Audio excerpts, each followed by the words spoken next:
Hi all, എല്ലാവർക്കും പുതിയൊരു വീഡിയോയിലേക്ക് സ്വാഗതം. അപ്പോൾ നമ്മളെല്ലാവരും സ്വപ്നം കാണുന്ന ഒരു ജോലിയായിരിക്കും നമ്മുടെ LD ക്ലർക്ക് എന്ന് പറയുന്നത്. അപ്പോൾ കുറേ പേര് നമ്മുടെ LD ക്ലർക്ക് നിലവിൽ റാങ്ക് ലിസ്റ്റിൽ ഉൾപ്പെട്ടിട്ടുണ്ടാവും. കുറേ പേര് കഴിഞ്ഞ റാങ്ക് ലിസ്റ്റിൽ നിന്ന് നിയമനം ലഭിച്ചവരും ഉണ്ടാവും. കുറേ പേര് നമ്മുടെ അടുത്ത LDC എക്സാമിന് വേണ്ടിയിട്ട് പ്രിപ്പയർ ചെയ്യുന്നവരും ഉണ്ടാവും. ഇപ്പോഴേ പ്രിപ്പയർ ചെയ്തിട്ട് അവർ ജോലി നേടാൻ വേണ്ടി കഠിനാധ്വാനം ചെയ്യുന്നവരും ഉണ്ടാവും. അപ്പോൾ നമ്മളിന്ന് നോക്കുന്നത് നിലവിൽ, അതായത് ഈ ഒരു 2025 ഒരു LD ക്ലർക്കൊക്കെ ആയിട്ട് ജോലി പ്രവേശിച്ചാൽ നമുക്ക് എത്രയാണ് നമ്മുടെ സാലറി, അതായത് നമ്മളുടെ സാലറി എത്രയാണ്, അതുപോലെ തന്നെ നമുക്ക് നമ്മുടെ കട്ടിങ്ങും കാര്യങ്ങളൊക്കെ കഴിഞ്ഞിട്ട് നമ്മുടെ കയ്യിൽ ഏകദേശം എത്ര രൂപയുടെ അടുത്ത് ലഭിക്കും എന്നൊക്കെയാണ് നമ്മളിന്ന് വീഡിയോയിലൂടെ നോക്കുന്നത്. അപ്പോൾ നമ്മുടെ PSC നമുക്കറിയാം, ഓരോ 5 വർഷമൊക്കെ കൂടുമ്പോൾ നമ്മുടെ PSC നമ്മുടെ സാലറി പാക്കേജിലൊക്കെ ചേഞ്ചസ് വരുത്തും. അപ്പോൾ അതിൽ ഭാവിയിൽ മാറ്റം ഉണ്ടാവും. പക്ഷേ നിലവിൽ എത്രയാണ് നമ്മുടെ സാലറി കാര്യങ്ങൾ കൈ കിട്ടുന്ന എത്രയാണ്, അതൊക്കെയാണ് നമ്മളിന്ന് നോക്കുന്നത്. അപ്പോൾ ആദ്യം തന്നെ നമുക്ക് നമ്മുടെ സാലറി നോക്കിക്കഴിഞ്ഞാൽ നമ്മുടെ ബേസിക് സാലറി ആയിട്ട് വരുന്നത് 26,500 രൂപയുടെ അടുത്താണ് നമ്മുടെ ബേസിക് സാലറി വരുന്നത്. അതായത് 26,500 നമ്മുടെ LDCയുടെ ബേസിക് സാലറി എന്ന് പറയുന്നത്. ഇനി അടുത്തതായിട്ട് നമ്മുടെ DA, നമ്മുടെ dearness allowance.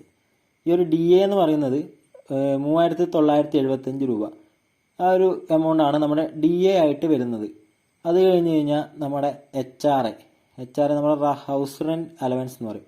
House rent allowance ആയിട്ട് HRA ആയിട്ട് വരുന്നത് നമുക്ക് ഇത് കൃത്യമായിട്ട് പറയാൻ പറ്റില്ല, കാരണം നമ്മൾ എവിടെ താമസിക്കുന്നു എന്നൊക്കെ അടിസ്ഥാനമാക്കിയിട്ട് ഈ HRAയിൽ മാറ്റം വരാം. എന്നാൽ നമുക്ക് അറൗണ്ട് ഒരു 1,200 രൂപയുടെ അടുത്ത് നമുക്ക് നമ്മുടെ HRA കാൽക്കുലേറ്റ് ചെയ്യാം.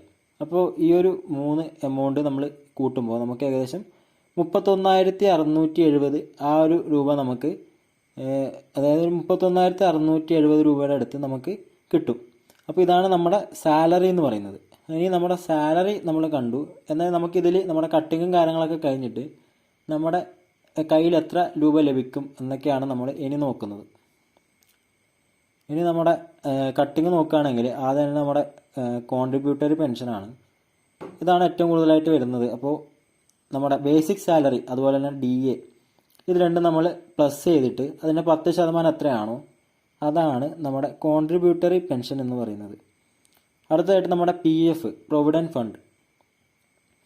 അപ്പോൾ ഈ PF എന്ന് പറയുന്നത് ഒരു 6%, അതായത് നമ്മുടെ മിനിമം നമ്മുടെ ബേസിക് സാലറി ആദ്യം പറഞ്ഞിരുന്നു, അതിൽ നിന്ന് മിനിമം 6% നമ്മുടെ PF എന്ന് പറയുന്നത്. ഈ PF എന്ന് പറയുന്നത് നമുക്ക് ഭാവിയിൽ കിട്ടുന്ന ഒന്ന് തന്നെയാണ്.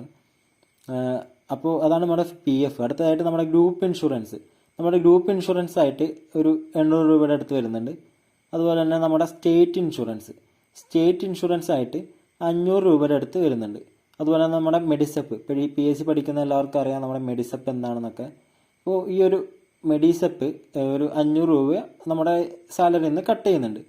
അപ്പോൾ ഇങ്ങനെ കട്ട് ചെയ്യുമ്പോൾ ഏകദേശം ഒരു 6,400 രൂപയുടെ അടുത്ത് മൊത്തം കട്ടിങ് വരുന്നുണ്ട് നമ്മുടെ സാലറിയിൽ നിന്ന്. നമ്മുടെ എത്ര സാലറിയാണോ നമുക്കുള്ളത് അതിൽ നിന്ന് ഒരു 6,400 രൂപയുടെ അടുത്ത് കട്ട് ചെയ്യപ്പെടുന്നുണ്ട്. അപ്പോൾ ഈ ഒരു കട്ട് ചെയ്തതിന് ശേഷം നമ്മുടെ സാലറി നമ്മുടെ കയ്യിൽ കിട്ടുന്നത് ഒരു 25,000 രൂപ, കൃത്യമായി പറഞ്ഞാൽ ഒരു 25,200 രൂപയുടെ അടുത്ത് നമ്മുടെ കയ്യിൽ കിട്ടുന്നുണ്ട്. അപ്പോൾ ഈ ഒരു എമൗണ്ട് എന്ന് പറയുന്നത് കൃത്യമായിട്ട് അങ്ങനെയല്ല, കാരണം നമ്മുടെ HRA DA ഒക്കെ അടിസ്ഥാനമാക്കിയിട്ട് ചെറിയ മാറ്റങ്ങളൊക്കെ വരാം. വലിയ മാറ്റങ്ങളൊന്നും വരില്ല, എന്നാലും ഏകദേശം ഒരു ചെറിയ മാറ്റം വരാം. അങ്ങനെ നോക്കുമ്പോൾ നമുക്കൊരു 25,000 രൂപയൊക്കെ നമ്മുടെ ഒരു LDC ക്ലർക്ക് ആയിട്ട് ജോലിയിൽ കയറുന്ന ഒരാൾക്ക്, അതായത് ബേസിക് ആയിട്ട് കയ്യിൽ കിട്ടുന്നൊരു സാലറി എന്ന് പറയുന്നത് ഒരു 25,000 രൂപയാണ്. അപ്പോൾ ഇതിൽ നമ്മുടെ PF കാര്യങ്ങളൊക്കെ നമുക്ക് ഭാവിയിൽ നമുക്ക് കിട്ടുന്ന ഒന്നാണ്. അതുപോലെ തന്നെ നമ്മുടെ മെഡിസെപ്പ് ആയാലും നമുക്ക് ഭാവിയിൽ ഉപകാരപ്പെടുന്ന ഒന്ന് തന്നെയാണ്. അപ്പോൾ ചിലർ പറയുന്നുണ്ട് നമ്മുടെ CPO ഇതിനേക്കാളും സാലറി ലഭിക്കുന്നു, അങ്ങനെയൊക്കെ നമ്മൾ എല്ലാവരും പറയാറുണ്ട്. പക്ഷേ നമ്മൾ സാലറി മാത്രം നോക്കുകയാണെങ്കിൽ CPO ഒക്കെ ബെസ്റ്റാണെന്ന് പറയാം. എന്നാൽ LD ക്ലർക്ക് പോലുള്ളൊരു ജോലിക്ക് ലീവിൻ്റെ കാര്യം, അതായത് പബ്ലിക് ഹോളിഡേ മറ്റുള്ള കാര്യങ്ങളിലൊക്കെ ഉള്ള അഡ്വാൻറ്റേജ് വേറെ തന്നെയാണ്. പക്ഷേ നമ്മുടെ CPOയിൽ എന്താ പറയുക, അങ്ങനെ ഉള്ള കാര്യങ്ങളില്ല. അപ്പോൾ നിങ്ങളൊരു പോലീസ് ആവാൻ അങ്ങനെയൊക്കെ ആഗ്രഹിച്ച് നടക്കുന്ന ഒരാളാണെങ്കിൽ നിങ്ങൾക്ക് അത് തന്നെയായിരിക്കും നല്ലത്.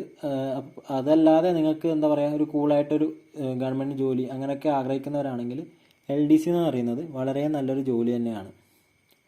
അപ്പോൾ ഇതാണ് ഒരു സാലറി എന്ന് പറയുന്നത്. അപ്പോൾ നിങ്ങൾക്ക് ഈ വീഡിയോ നിങ്ങൾക്ക് ഉപകാരപ്പെട്ടെന്ന് കരുതുന്നു.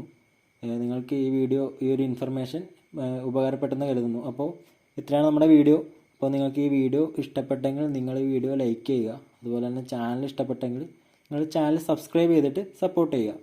അപ്പോൾ നമ്മളിനി അടുത്തൊരു വീഡിയോയുമായിട്ട് വരുന്നതായിരിക്കും. അതുവരേക്കും ബൈ.